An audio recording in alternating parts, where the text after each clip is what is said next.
Bismillahirrahmanirrahim. Assalamualaikum warahmatullahi wabarakatuh.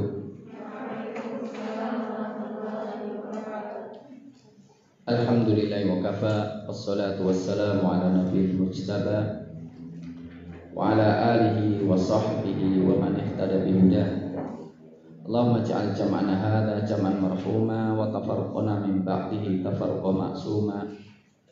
ولا تجعل أحدا منا وفينا شقيا ومحروما برحمتك يا أرحم الراحمين.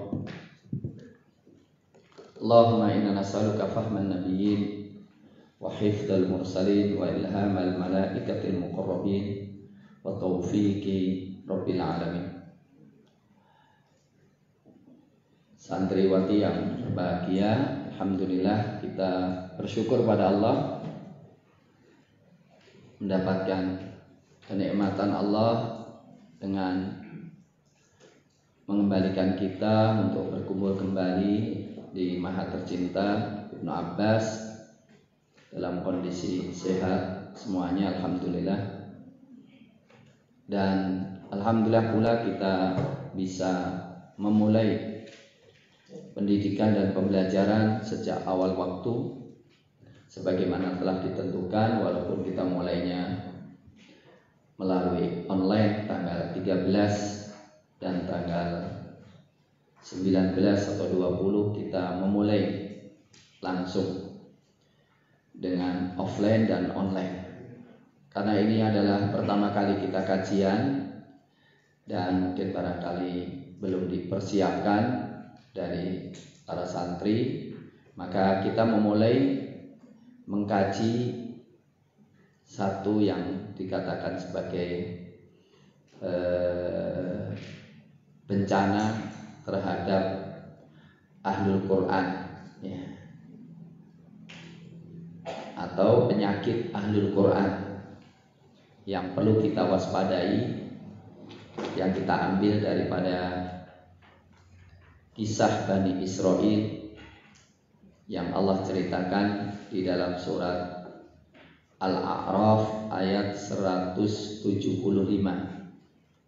Qala ta'ala, kita artikan kemudian kita sampaikan gharib Qur'annya atau mufradat ayatnya, dan baru kemudian kita renungi bersama 170 sampai berikutnya.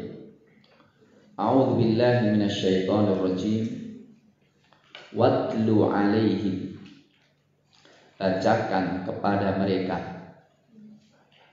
naba alladzi, berita orang yang, atainahu, kami berikan kepadanya, ayatina, ayat-ayat kami, fansalakha, lantas dia melepaskan, minha, darinya, fa'atba'ahu syaiton, maka setan menjadikan dia mengikutinya, fakana minal ghawin, maka adalah orang tersebut minal ghawin, dari orang-orang yang sesat. Fa'atba'ahu, kemudian mengikutkannya. Siapa mengikutnya? Asy-syaiton, setan. Kemudian setan menjadikan dia mengikutinya. Fakana minal ghawin, jadilah dia orang yang tersesat. Walau syi'na, dan kalau kami menghendaki, la rafa'nahu biha, niscaya kami mengangkatnya, mengangkat dia derajatnya, biha, dengannya, dengan ayat-ayat kami. Walakinnahu, akan tapi dia, akhlada, mengekalkan diri, ilal ardi, ke bumi, menjerumuskan ke bumi, wattaba'a hawa, dan mengikuti hawa nafsunya. Famathaluhu, maka perumpamaannya, kama salil kalbi, seperti anjing. In tahmil alaihi, kalau engkau menggertaknya, mengusirnya, yalhas, dia menjulurkan lidahnya. Au tatrukhu, atau engkau membiarkannya, yalhas, dia menjulurkan lidahnya pula. Dzalika, demikian itu, masalul ladzina kadzdzabu bi ayatina, perumpamaan orang-orang yang mendustakan ayat-ayat kami. Faqad susil qasasa, maka ceritakan kisah ini, la'allahum, agar supaya mereka yatafakkarun, berfikir. Sa'a mathalanil qaumul ladzina kadzdzabu bi ayatina. Sa'a, buruklah, mathalanul qaumul ladzina, perumpamaan kaum, alladzina kadzdzabu, yang mendustakan bi ayatina, terhadap ayat-ayat kami, wa anfusahum, dan terhadap diri mereka, kan adalah mereka itu yadzlimun, mendolimi.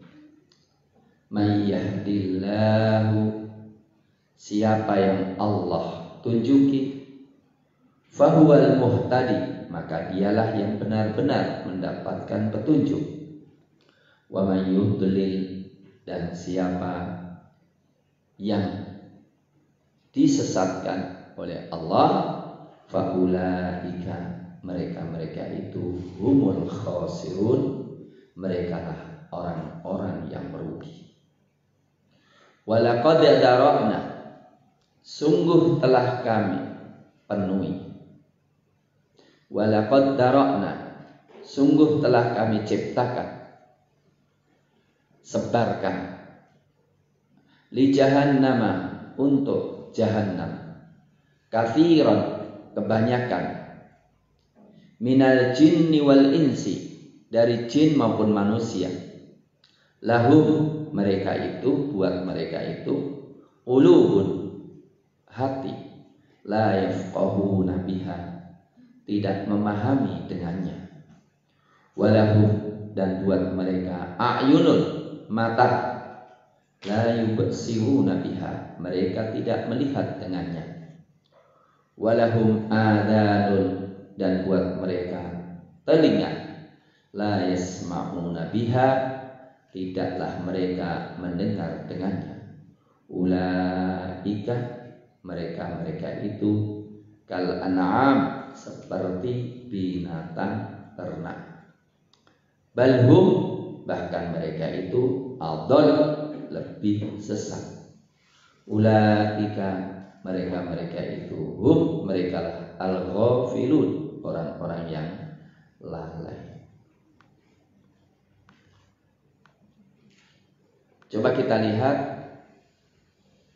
mufradat ayat, mufradatul Quran atau gharib ayat. Gharibnya apa di sini? Watlu, dari kata tala yatlu, yaitu membaca. Kalau watlu alaihim, bacakanlah.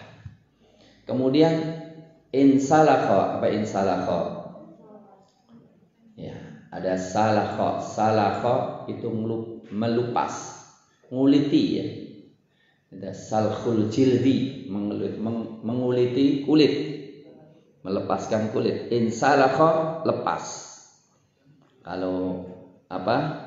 Ular melungsungi, ya, melepaskan kulitnya. Al-ghawin, dari kata ghawa yaghwi. Ghawa yaghwi, yaitu sesat. Kemudian akhlada ilal ardi, dari kata khalada ilal ard, yaitu blesek ke bumi. Ya, ketarik ke dalam bumi. Ya, walaupun arti khalada, ya, khalid, ya, itu kekal, khalidina, kekal. Tapi biasanya kata akhlada itu nempel terus, gitu kan. Kalau orang kita aina huwa akhlada ilal firashihi. Ya, selalu tidur terus. Tertarik ranjangnya. Ya. Aina hu akhlada ila firashihi. Kemudian intahmil alaihi, engkau ngangkat atasnya, maksudnya menggertaknya dan melarangnya. Ya. Lahatha itu adalah menjilat dengan menjulurkan lidahnya. Ya. Lahatha yalhathu. Bedanya kalau dengan walagha, kalau walagha itu menjulurkan lidahnya ke minum untuk tempat yang basah atau air. Itu walagha bil qalb. Kalau yalhathu menjulurkan dan menempelkan ke tanah yang kering. Menjilat-jilat hal yang kering itulah lahatha yalhathu. Ya. Maka ada yang katakan yalhathu wara'at dunya. Dia jilat-jilat mencari dunia. Ya.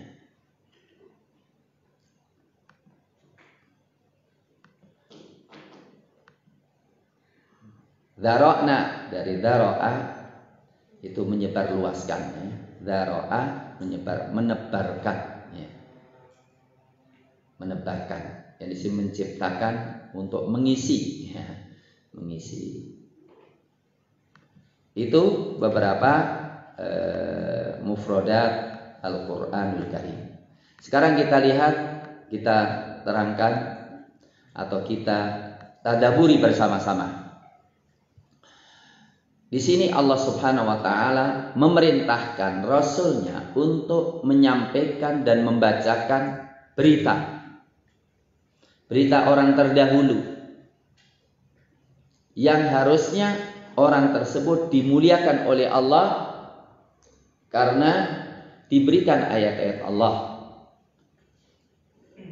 Tetapi ayat-ayat Allah, ilmu dari Allah tidak menambah mulia, tapi menambah kesesatannya. Di sini perlu kita pahami. Siapa yang tahu dalam surat Taubah, surat keberapa? Ya, ayat keberapa? Wa idza ma unzilat suratun. Wa idza ma unzilat suratun. Ya, wa idza ma unzilat suratun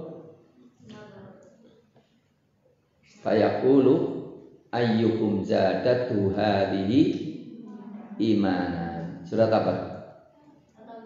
At-Taubah. Ya. Fa ammal ladzina amanu fazadathum fazadathum imana wa hum yastabshirun. Kalau orang beriman dengar ayat Allah senang. Wa ammal ladzina fi qulubihim maradun fazadathum rijsan ila rijsihim wa matu wa hum kafirun. Halaman terakhir kali surat At-Taubah. Jadi kalau hatinya kotor, Quran tidak menambah iman tapi menambah kotor. Inilah pentingnya kita menyiapkan hati kita ketika datang ke Ibnu Abbas untuk menerima dengan senang dan untuk mengamalkannya. Kalau hanya untuk wah-wah, keren dong, hafizah, nanti jadi masalah. Jadi ayat Al-Quran bisa menambah orang semakin kufur, bisa menambah seseorang semakin kotor hatinya ketika dasarnya memang menolaknya, dasarnya menyombongkan diri. Nah, termasuk di sini bacakan kepada mereka berita orang yang kami berikan kepadanya ayat-ayat kami, tapi dia sendiri melepaskan dari ayat itu. Orang itu cuma satu, ikut Quran atau ikut selain Quran. Orang itu beribadah kepada Allah atau beribadah kepada selain Allah. Orang itu cita-citanya ridha Allah atau selain Allah, itu aja. Nah, karena dia melepaskan ayat-ayat Allah, maka akhirnya dia mengikuti setan. Ayat yang lain dalam surat Zukhruf apa?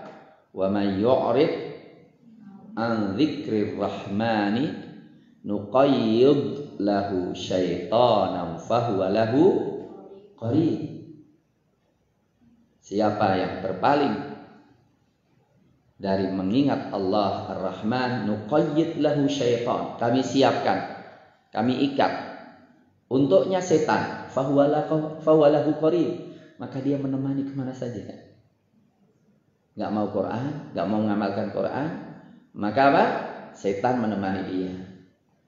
Wa innahum la yasuddunahum 'anis sabil, dan setan itu menghalangi dia dari jalan Allah.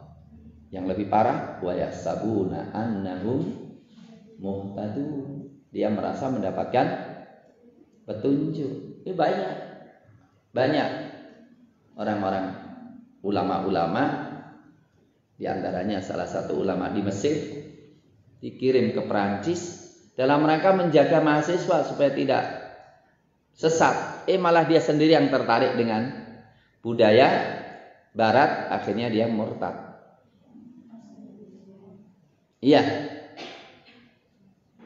Nah ini, karena dia melepaskan diri dari Quran, maka setan pun menjadikan dia mengikuti setan, dan jadilah dia orang-orang yang sesat. Nah, para ulama Ibnu Katsir dan Al-Imam Al-Baghawi menceritakan bahwa ini kaitan dengan seorang ahli ibadah ulama Bani Israel, namanya Bal'am bin Bakir. Ya, pokoknya namanya enggak terlalu penting lah, ya. Nah, Bal'am ini, ya, jadi pertama ada yang mengatakan Bal'am, ya. Jadi kisahnya secara ringkas, Bal'am ini dikatakan ahli ibadah, bahkan mustajabud dakwah. Ini menurut Ibnu Katsir dan menurut Al-Imam Baghawi. Bal'am ini ahli ibadah, bahkan doanya sangat dikabulkan. Singkat kisahnya adalah bahwa ketika Nabi Musa alaihissalam akan menaklukkan Baitul Maqdis dengan Bani Israel, orang-orang baik yang dari Baitul Maqdis yang waktu itu raksasa-raksasa, Bal'am ini hidup bersama mereka. Raksasa-raksasa ini datang ke Bal'am untuk minta bantuan kepada Bal'am dalam rangka mengalahkan Nabi Musa alaihissalam. Pertama dia nolak, dia mengatakan, gimana, saya termasuk kaumnya Nabi Musa dan saya beriman dengannya. Bagaimana saya membantu kalian untuk mengalahkan mereka? Mereka mengatakan, engkau kan mustajab dakwah, engkau adalah ini, engkau doakan kepada, sumpahi mereka supaya mereka kalah, supaya mereka binasa. Berkali-kali mereka datang dan berkali-kali dia nolak. Tapi kemudian mereka tidak berputus asa. Akhirnya mereka ngasih hadiah. Dan dia diterima hadiah itu. Kemudian minta lagi.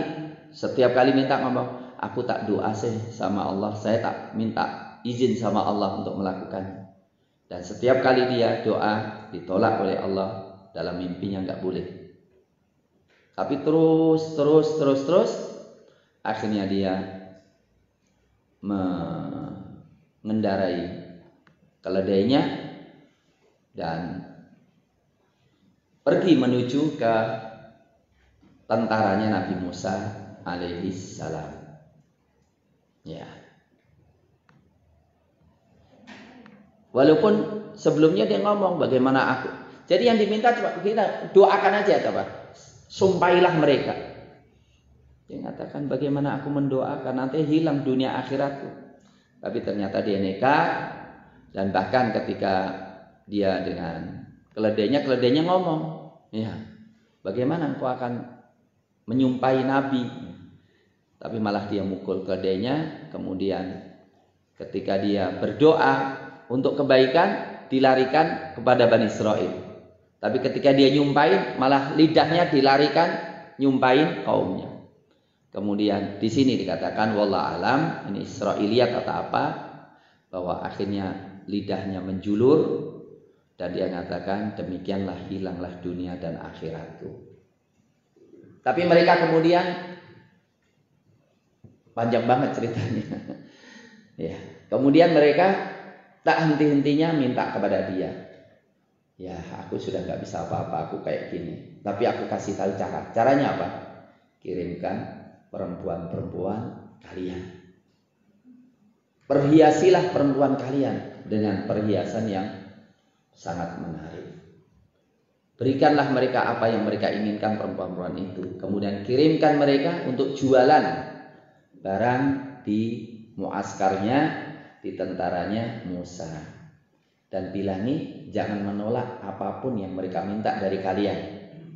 Inilah kemudian bencana terjadi. Ya, salah satu di antara mereka ini disebut namanya Zamri bin Shalum. Ya, pimpinannya, keturunannya Syamun bin Yakub, ketemu. Nah, cantiknya luar biasa. Jadi yang cantik itu awas ini. Kalau nggak hati-hati jadi apa? Fitnah besar, walaupun ustaz. Nah, dia malah membawa perempuan ini kepada Nabi Musa alaihissalam. Ya, kemudian dia dengan sombongnya mengatakan, Inilah adunnuka sataqulu bihadihi haram alik.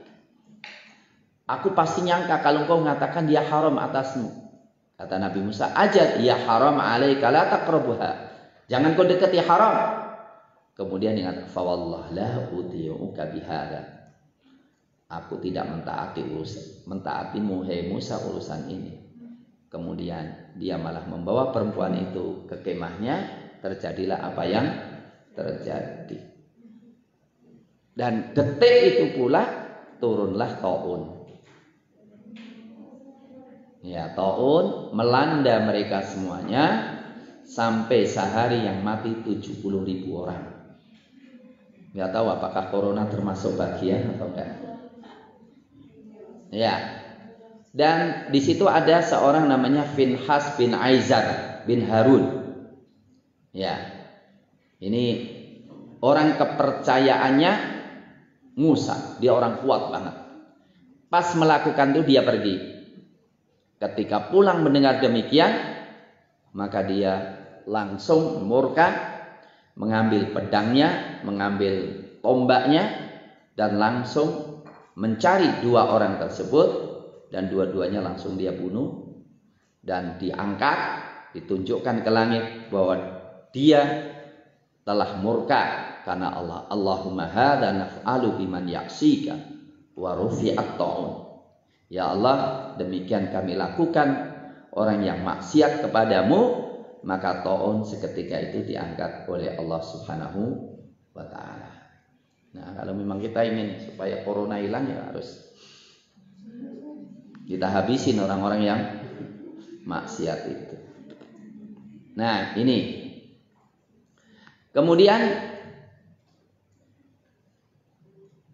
kalau dalam riwayat yang lain itu sampai dia berdoa, ya, tapi dan akhirnya Nabi Musa alaihissalam berdoa kepada Allah supaya dicabut imannya dan dihilangkan al-ismul a'zam. Tapi pelajaran cukup menarik. Kalau memang dia benar-benar memiliki ismullahil a'zam yang digunakan untuk berdoa, ini menunjukkan apa? Ini penting banget.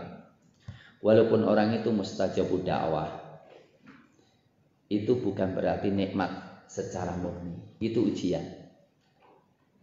Mungkin orang itu mendapatkan tanda-tanda seperti wali Allah. Dia tidak bisa tertipu dengan itu. Haram tertipu dengan itu. Sering terjadi ketika seorang diberikan karomah-karomah, sebetulnya ujian. Ujian bagi orang yang beriman. Apakah kemudian lupa diri? Kalau lupa diri seperti Bal'am, jadilah istidraj. Ya, jadilah dia istidraj. Nah, dalam riwayat yang lain, ada yang mengatakan ini turun berkaitan dengan munafik umat Nabi Muhammad sallallahu alaihi wasallam, dan ada juga yang mengatakan ini berkaitan dengan seorang ahlu Makkah yang dia tahu, artinya mempelajari kitab-kitab terdahulu, tapi kemudian apa? Ya, dia tidak menghormati ya ilmunya, dan bahkan kemudian malah memerangi Rasulullah sallallahu alaihi wasallam. Jadi ada yang mengatakan bahwa yang dimaksudkan adalah Bal'am bin Ba'urah, dan ada yang mengatakan Umayyah bin Abi Salat. Umayyah bin Abi Salat, ya, ini banyak membaca kitab-kitab terdahulu dan tahu kalau ada Rasul baru, dan dia mengharapkan dirinya Rasul. Tapi ketika diutusnya Rasul, dia murka dan dia tidak mau beriman. Walaupun para sahabat mengatakan dia sendiri sebetulnya punya syair-syair hikmah yang sangat dalam. Ini penting banget. Punya syair-syair hikmah yang sangat dalam, diakui oleh para sahabat, tetapi karena hasadnya maka dihalangi iman darinya. Dan ini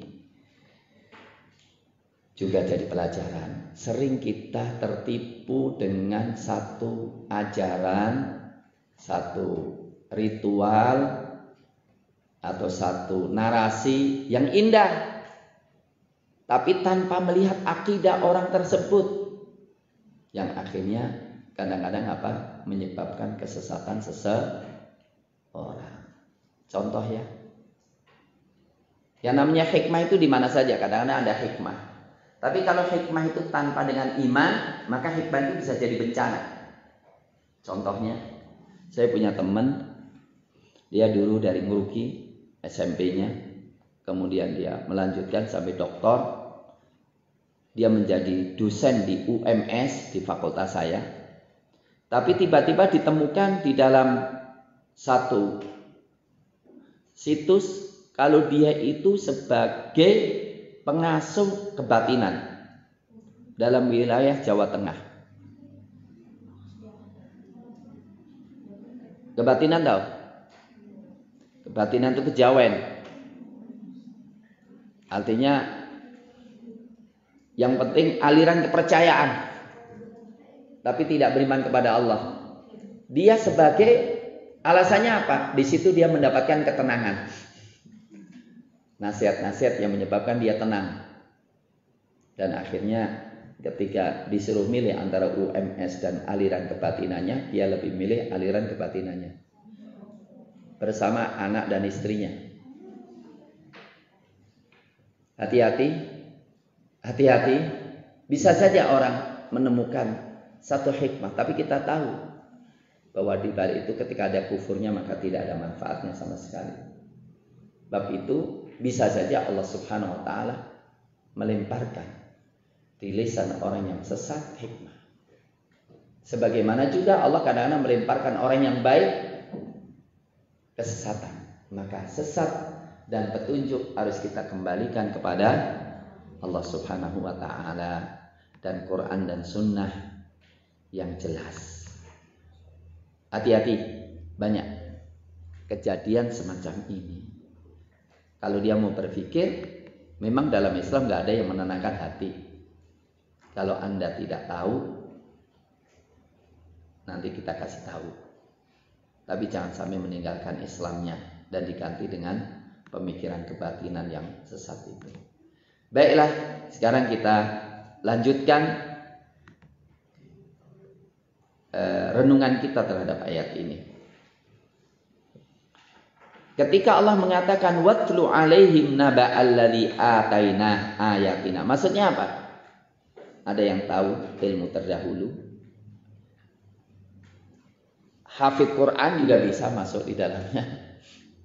Atau tahu ilmu usul fikih, tahu fikih.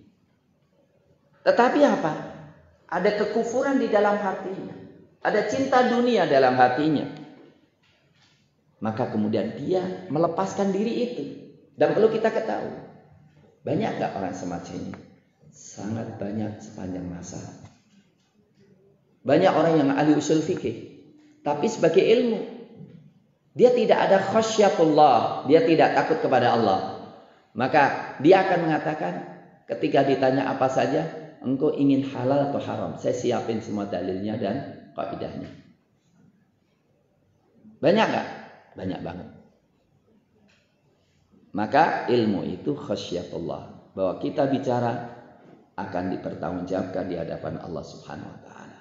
Maka kata Allah, ketika dia melepaskan nilai-nilai Quran, mungkin Qurannya masih hafid, masih Quran. Perlu kalian ketahui. Dan saya datanya lengkap. Di Palestina, di Yahudi, itu punya universitas jurusan syariat Islam. Jadi Universitas Islam Studies tingkat tinggi, tingkat doktor, S1, S2 dan S3. Di dalamnya harus cerdas benar. Dan keluar itu bahasa Arab sudah ngelotok sekali. Usul fikih, tafsir luar biasa. Kemudian dia menyebar di seluruh dunia untuk menampilkan diri sebagai ulama Islam. Dan di antara mereka menciptakan teroris-teroris. Menanamkan takfir, pemikirannya mengkafirkan orang. Dengan dalil-dalil dan macamnya. Kemudian disebarkan untuk menghancurkan Islam. Saya dikirimi gambar orang, satu di antara mereka. Yang punya ribuan pengikut di Instagramnya. Ini perlu berhati-hati. Orang kayak gini munafik ini begitu banyaknya. Ya. Nah, Allah mengatakan dalam ayat 175, walau syi'na la rafa'nahu biha. Kalau kami mau, kami angkat dia derajatnya dengan Quran atau dengan ayat-ayat Allah. Artinya, Al-Quran ini kalau kita beriman dengannya, mengikutinya, keridhaannya, derajatnya paling tinggi. La rafa'nahu biha. Kalau Allah mengangkat orang yang berilmu dengan derajat yang tinggi, mengangkat derajat Tuhan tertinggi. Dikatakan khairukum, terbaik sudah. Derajatnya tanpa batas, paling tinggi di akhirat kelak. Bayangkan aja, qila lihamilil Quran iqra wartaqi fa inna manzilataka inda akhiri ayatin takra'uha. Bacalah seperti engkau baca di dunia. Setiap membaca derajatmu naik. Setiap baca ayat derajatnya naik. Dan derajat di surga adalah di akhir ayat yang dia baca. Berapa tinggi? Sebanyak itu dia membaca Quran, setinggi itulah derajat. Tapi apa? Walakinnahu akhlada ilal ard. Tapi dia lebih suka melesat ke bumi. Tenggelam dalam kenikmatan dunia. Tadi menerima hadiah dari orang zalim. Bahkan harganya itu sampai menunjukkan hilal, bagaimana menghancurkan jamaahnya, pengikutnya Nabi Musa alaihi salam. Banyak nggak sekarang? Banyak banget. Dengerin aja apa yang dikatakan siapa itu, nggak usah sebut nama ya.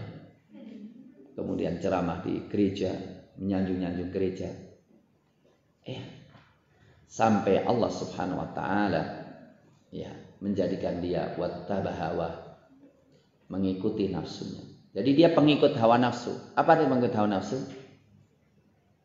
Ya pokoknya apa yang diinginkan nafsunya diikuti. Dalam ayat yang lain dikatakan apa? Afara'aita man ittakhadha ilahahu hawa. Surat Surat Al-Jathiyah ayat 23. Nah, ini famathaluhu kamathalil kalb. Perumpamaan orang semacam ini seperti anjing. Bayangkan, diumpamakan anjing itu kan sudah paling dalam rangka apa? Digertak nggak digertak, dinasehati nggak dinasehati, sama saja. Famathaluhu kamathalil kalb. Kita bacakan ini dalam rangka apa? Jangan sampai kita seperti itu. Dan kita berdoa kepada Allah, berlindung kepada Allah untuk tidak ditenggelamkan derajat kita seperti ini. Hafal Quran itu ujian berat. Apakah kita seperti Quran yang dimaksud? Ataukah setiap kita membaca ayat Al-Quran malah kita melaknat diri kita sendiri? Ala la'natullahi ala zalimin. Kita zalim kan, melaknat dirinya sendiri jadinya. Dan ini kata Allah, faqsusil qasasa. Ceritakan, la'allahum yatafakkarun, supaya mereka berpikir akan buruknya perumpamaan ini. Ya. Iya. Buruk ini supaya kita menghindarinya. La'allahum yatafakkarun. Kemudian ada Syekh Imam Baghawi mengatakan makna fa'atba'ahu syaitan. Tadi artinya bisa dia dijadikan mengikuti setan, atau lahiqahu wa adrakahu. Setan pun menemuinya dan nyusulnya. Ya. Jadi ternyata di sana ada kejar-kejaran antara kita dengan setan. Ketika kita lepas dari ayat Al-Quran, maka setan pun nempel kita. Ya. Baik. Faqsusil qasasa la'allahum yatafakkarun. Ini menunjukkan potensi akal yang harus kita gunakan untuk berpikir hal-hal yang sifatnya imaterial. Sifatnya sesuatu yang kelihatan kan? Ya. Ini berpikir tentang apa? Tentang iman. Berpikir tentang kufur. Berpikir tentang hak dan batin. Berpikir tentang hakikat keberuntungan. Ya. Berpikir bahwa dunia ini bisa merusak segala-galanya. Maka saya ingatkan kalian, kita belajar Quran hanya untuk akhirat. Tidak boleh dipalingkan untuk dunia. Sama sekali. Sebab kalau dipalingkan dunia, pasti ada ketertarikan kita kan di dunia ini. Akhirnya mengalahkan prinsip-prinsip. Hadis, madhibani ja'ian ursila fi ghanamin bi afsadilaha min hirsil mar'i 'alal mali wasyaraf lidini. Hadis sahih. Tidaklah dua serigala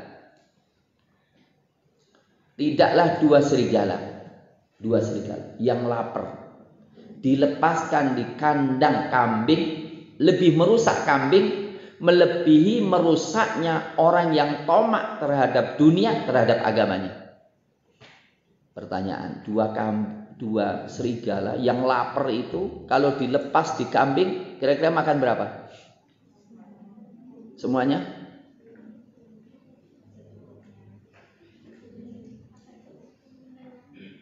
Sampai kenyang, berhenti kan? Benar nggak? Tapi kalau manusia berhenti, dia punya satu emas lembah, berhenti, puas. Dia punya istri cantik, lihat orang cantik lagi, ngelirik nggak? Nah itu. Kalau orang terhadap dunia tidak akan berhenti. Ya. Maka dikatakan hati-hati terhadap fattaqud dunya wattaqun nisa. La'allahum yatafakkarun.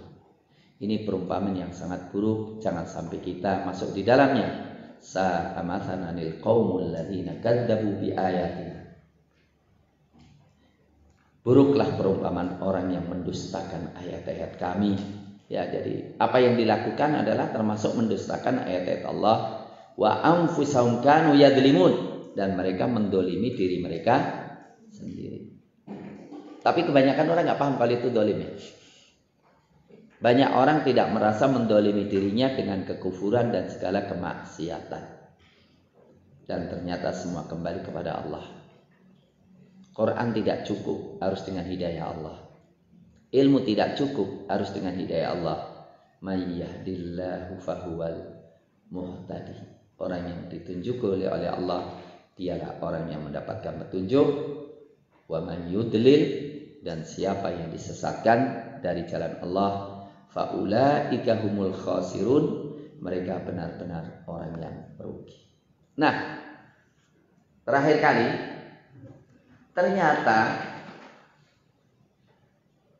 kita dipahamkan oleh Allah dengan adanya seorang ulama tapi sesat. Ternyata fungsi akal, fungsi hati, fungsi telinga lebih luas daripada yang dipahami oleh ilmu biologi. Menurut ilmu biologi, dalam ayat 179 ini, gimana cara memahaminya? Walaqad dzara'na li jahannam. Sungguh telah kami ciptakan untuk neraka jahanam katsiran minal jinni wal ins. Kebanyakan dari jin dan manusia. Kesalahannya apa mereka? Mereka punya hati tapi tidak untuk memahami. Padahal orang ini memahami enggak? Memahami. Tapi memahami apa? Urusan dunia.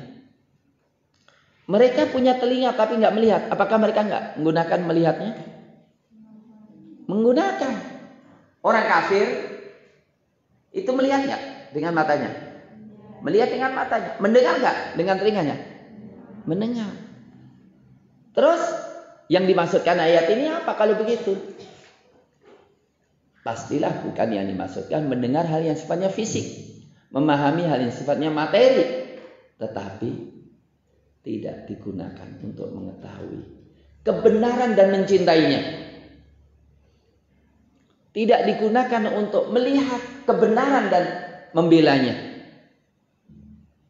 Dan tidak digunakan untuk memahami kemuliaan, kebenaran dan membelanya. Ini yang terjadi apa? Contoh sederhana. Kalau seorang hafid Quran, kelakuannya jauh dari nilai Quran. Kan malah yang paling berat kita ini sebetulnya ya.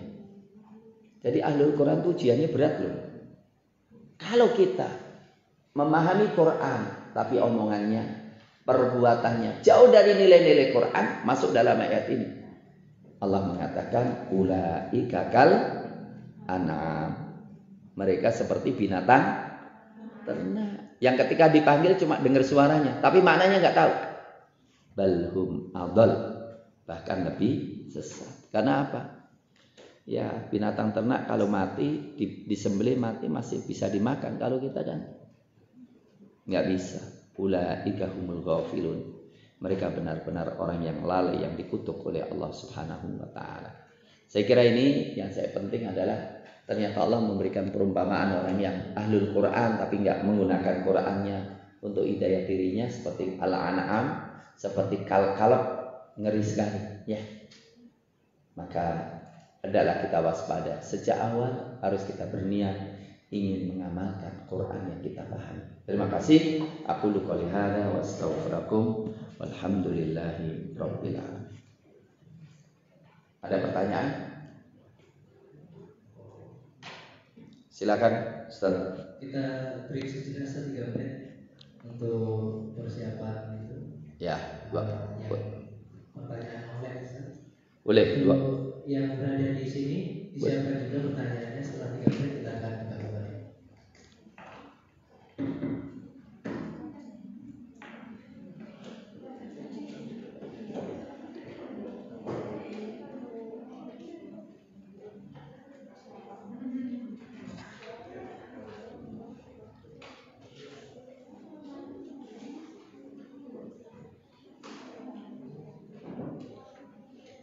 sini ada dari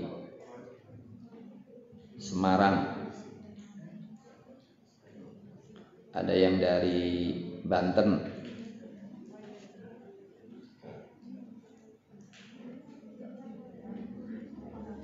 Oke, gak usah lama-lama sob. Saya kira semenit 2 menit cukup.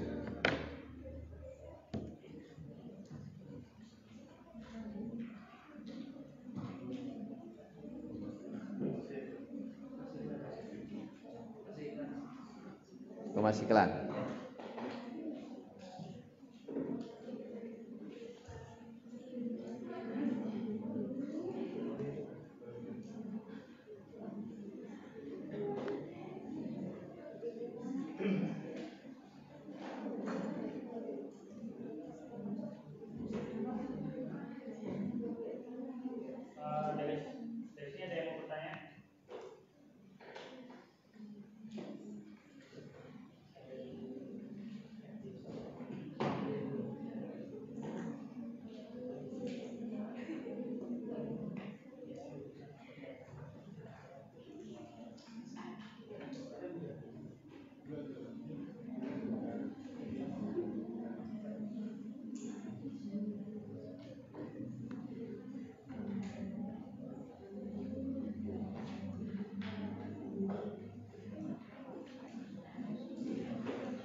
Baik, kita buka kembali. Untuk sesi sekarang, kali ini kita akan buka sesi tanya jawab. Yang pertama kita bacakan dulu yang pertanyaan ada di YouTube ya. Iya. Dari Yong Kafi. Apa definisi asli dari asrarul amal itu? Apakah kita harus bersembunyi saat beramal?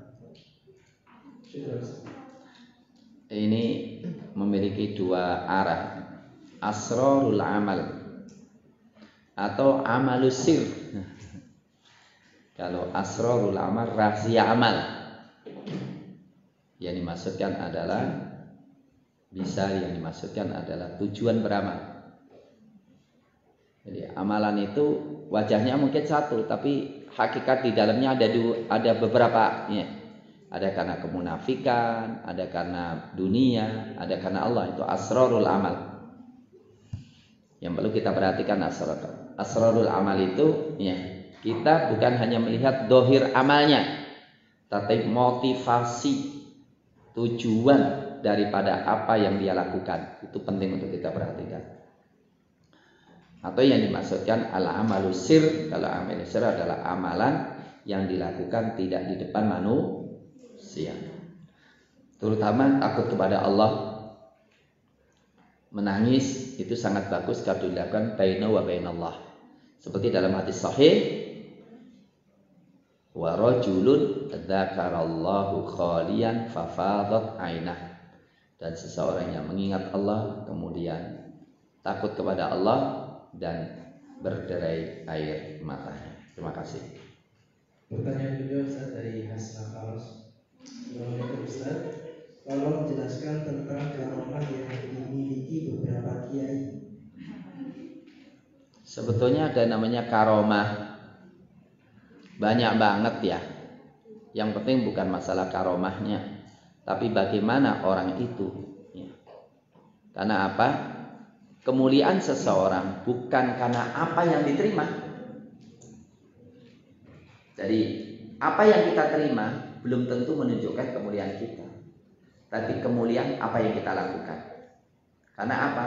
Orang mendapatkan macam-macam karomah, ternyata refleksinya malah kufur kepada Allah, jadilah dia orang hina. Adapun yang ditanyakan, ya banyak lah. Di antaranya, ya saya tahu itu dapat duit nggak habis-habisnya pakai. Seperti Ibunda Aisyah kan ngomong gitu juga. Jadi Rasul ketika meninggal itu meninggalkan beberapa gandum.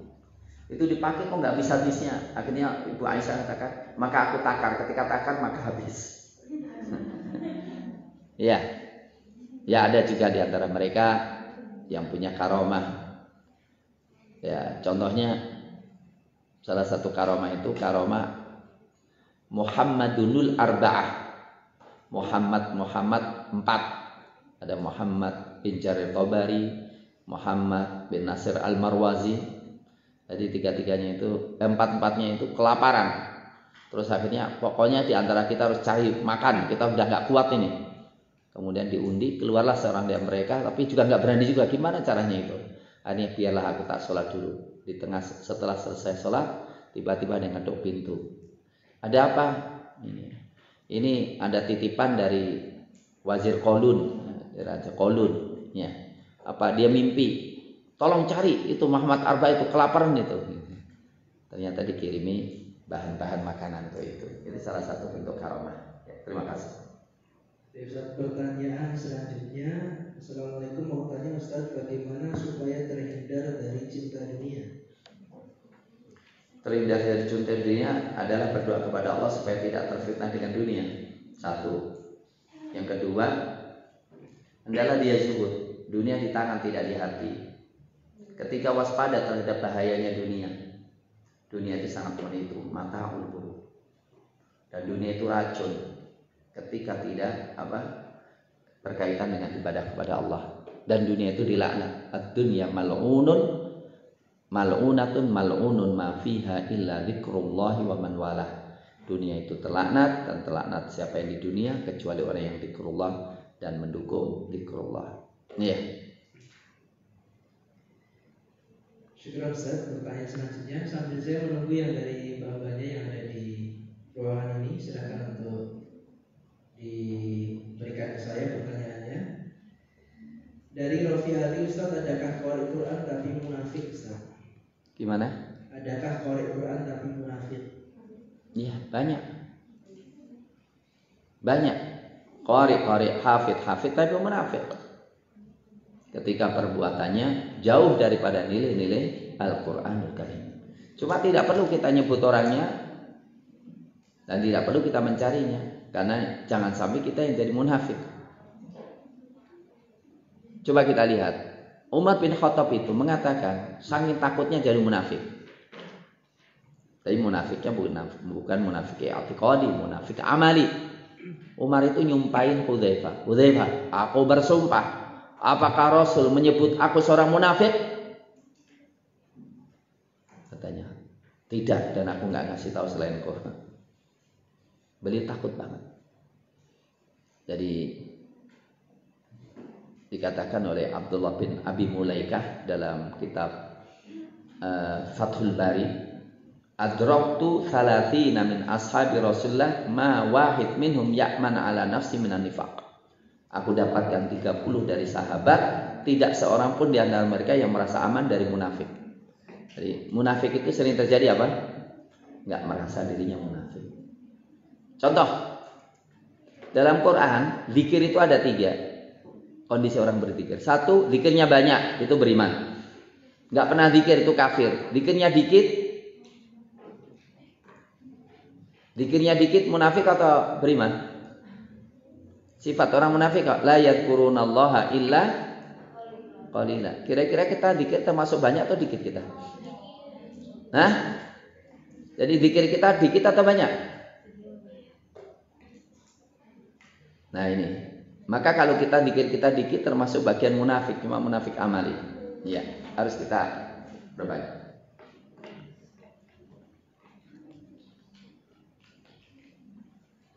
Dah itu aja, selesai, tutup. Sudah malam. Sekarang kita persilahkan untuk yang di dalam ruangan.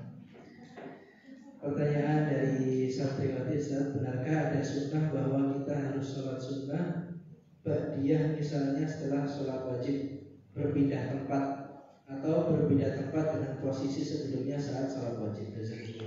Berkaitan pada tempat itu dalam rangka apa? Karena setiap tempat yang kita pakai menjadi saksi. Nah, supaya tadi yang pakai surat wajib jadi saksi wajib, nanti yang surat maka pindah tempat karena itu. Ada hadis, ya. Saya pernah membaca hadis itu bahwa apakah di antara kalian tidak bisa untuk pindah tempat untuk sholat sunnahnya? Karena apa? Yauma idzin tuhaditsu akhbaraha. Ya. Saya melihat itu sesuatu yang sunnah, mustahab untuk pindah tempat. Iya. Ya, terakhir Ustaz, sebelum kita ada lagi pertanyaan yang dari silakan dikirim sini Pak. Assalamualaikum Ustaz, bagaimana jika orang berilmu dan takut pada Allah namun hanya takut tanpa rasa berharap? Jazakumullah Ustaz. Takut itu ada dua ya. Takut menimpa dirinya bahaya. Yang kedua takut kehilangan sesuatu yang berharga. Jadi takut itu harus. Takut kehilangan cinta Allah. Takut kehilangan inayah Allah. Itulah yang doa Nabi. Wala takilni ila nafsi tarfatain. Ya Allah, janganlah engkau biarkan aku serahkan nasibku kepada diriku sendiri walaupun sekejap mata. Harus al-khauf itu harus al-khauf min makrillah. Takut dari makar Allah Subhanahu wa taala. Itu satu kewajiban. Enggak boleh kita merasa aman. Ya.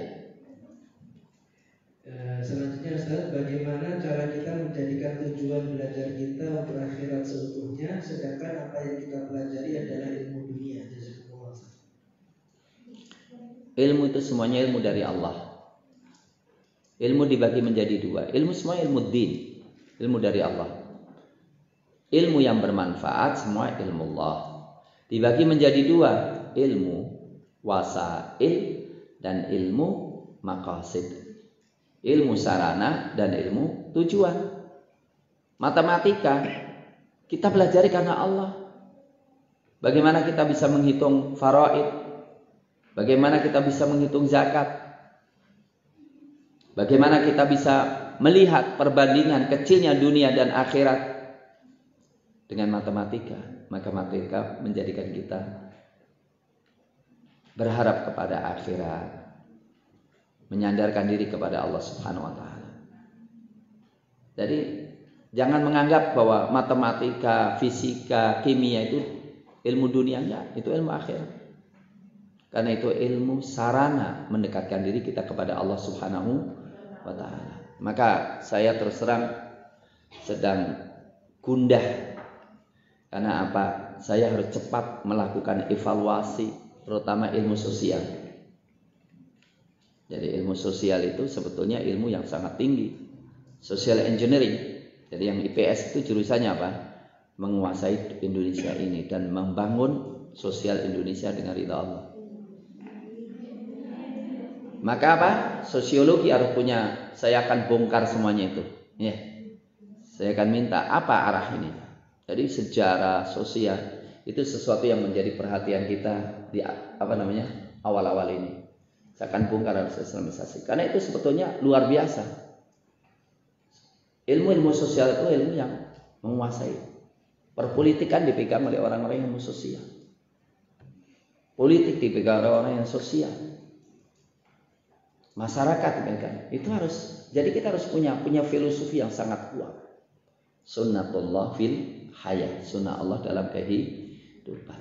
Ya, ini menjadi prioritas yang harus kita selesaikan dalam cepat. Ya, terima kasih. Ustaz, selanjutnya mohon penjelasannya tentang tafsir Israiliyat dan bagaimana hukumnya. Iya, Israiliyat sebagaimana Rasulullah SAW mengatakan, hadithu an bani Israil wala haraj. Ceritakan dari Bani Israel dan tidak mengapa. Tetapi apa? La tusaddiquhum wa la tukadzibuhum. Janganlah dibenarkan dan jangan pula dipercaya. Israiliyat bersifat akhirat. Kita nggak perlu membenarkan dan tidak perlu mendustakan. Karena mungkin benar, mungkin salah. Kalau kita dustakan nanti mendustakan yang benar, kalau kita benarkan membenarkan sesuatu yang salah. Hanya sekedar ilmu pengetahuan aja, oh begitu ya gitu. Kecuali seperti penjelasan tadi dan ya kaitannya dengan makna atau contoh kasus ya, yang tidak menambah hukum baru dalam Islam, tidak ada masalah kita pakai. Ya. Ustaz, selanjutnya dari Sofiana. Assalamualaikum Ustaz. Afwan Ustaz, bagaimana penjelasan mengenai syuhrah? Lalu bagaimana jika seorang laki-laki memakai gamis, yang mana di Indonesia tidak banyak orang yang memakai gamis? Ya, syuhrah yang menyebabkan fitnah, nyeleneh banget, ya nggak boleh. Tapi kalau tidak sampai ke sana, ya, dan itu sesuatu yang baik dan tidak membuat fitnah besar, maka tidak mengapa. Jadi syuhrah itu ketika terlalu nyeleneh, saya melihat gamis tidak terlalu nyeleneh. Sudah ada sejak awal dulu, ya. Sejak awal dulu interaksi Indonesia dengan Arab tuh sudah lama, bukan sebagai syuhrah, ya. Tapi ya pakaian yang merasa dirinya itu paling baik di masyarakat, paling hebat, nah itu yang tidak dibolehkan. Kemudian menjadikan fitnah, ya. Ya, sudah cukup.